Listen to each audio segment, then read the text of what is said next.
जय गुरु जी। जय गुरु जी। संगत जी, गुरु जी के श्री चरणों में कोटि कोटि प्रणाम।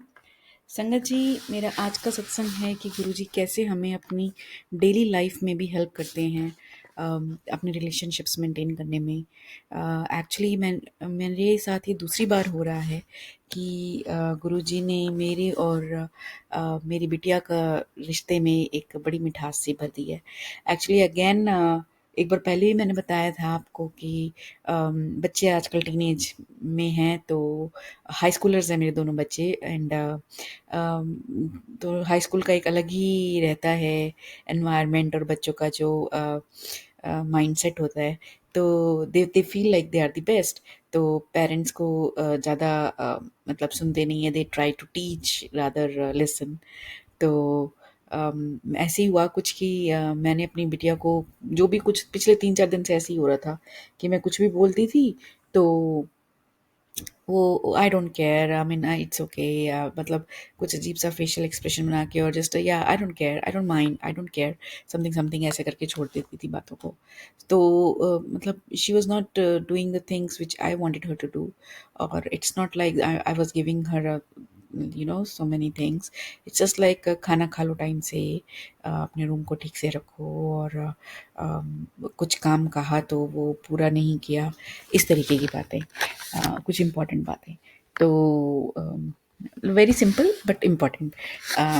तो उसके वो मतलब ऐसे जवाब आ रहे थे तो मैं बहुत परेशान होगी।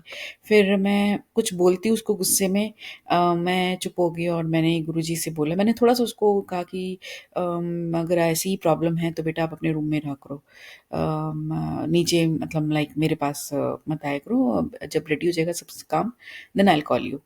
क्योंकि मैं उसको और ज़्यादा गुस्से में कुछ बोलूँ तो उससे अच्छा है कि मैं उसको सिंपली कह देती। मेरे को यही समझ में आया उस समय, क्योंकि आई वॉज़ वेरी अपसेट।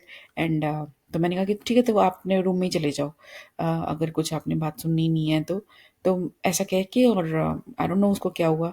और फिर मैं तो अपना वॉक के लिए निकल गई, और माइंड में मैं अपने गुरुजी से बोलती जा रही थी कि गुरुजी आप ही देखो, मतलब आप कहते हो कि गुस्सा नहीं करना है, और बच्चे सुनते नहीं, तो मैं क्या क्या करूँ मैं, मतलब लाइक अब मैं उनको लाइक टीच ना करूँ प्रॉपरली, क्योंकि कॉलेज टाइम में उनको अपने आप करना है सब कुछ मैनेज, तो टीच तो करना ही पड़ेगा ना। तो अब नहीं सुनेंगे तो थोड़ा सा गुस्सा भी करना पड़ेगा।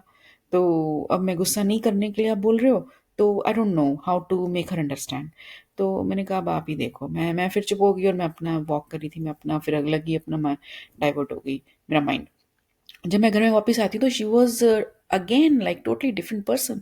और मतलब वो बड़े प्रेम से बात कर रही थी, मेरे साथ बैठ के उसने टी ली है, और शी वॉज लाइक अच्छे से बात कर रही थी, मतलब पास में बैठ के, and not throwing any tantrums, और कोई एटीट्यूड नहीं, कोई कुछ नहीं। एंड मैंने माइंड में गुरु जी को बोला, गुरु जी थैंक यू सो मच, शुक्राना शुक्राना कोटि कोटि शुक्राना। बच्चों के माइंड को आप एकदम से, आई डोंट नो क्या नेगेटिविटी है, या क्या है, उम्र का पड़ाव है या क्या है, जो भी है। तो मैंने कहा गुरुजी महाराज पहले तो इसको आप खत्म करो, अगर उम्र का पड़ाव है तो चलो ठीक है किसी हद तक, मगर अगर किसी तरीके की कोई नेगेटिविटी है तो प्लीज़ उसे दूर कर दो। तो फिर मेरे को याद आया कि मैंने तो उसके रूम में गुरुजी महाराज का स्वरूप रखा है, तो फिर नेगेटिविटी तो हो ही नहीं सकती, क्योंकि गुरुजी महाराज अपने आप देख लेते हैं। तो मैंने ऐसे ही बोल के, और फिर मैं तो डाइवर्ट हो गया था। बट जब घर आई तो टोटली डिफरेंट। तो शुक्राना गुरुजी, बच्चों को एकदम से बुद्धि दे देते हो आप, एकदम उनकी बुद्धि पलट देते हो, लाइक वो एकदम से ऑल्टर हो जाता है उनका बिहेवियर। तो शुक्राना शुक्राना मालिक, सब बच्चों को सब बुद्धि दीजिए और मार्गदर्शन कीजिए, हम सब का, पेरेंट्स का भी और बच्चों का भी, कि हम अच्छे से उनको नर्चर कर पाएँ, जो आपने हमें ज़िम्मेदारी दी है एक सुखी संसार चलाने की, वो हम अच्छे से निभा पाएँ। यही मेरा शुक्राना सत्संग है। सब पर कृपा बनाए रखे मालिक। जय गुरु जी, शुक्राना गुरु जी।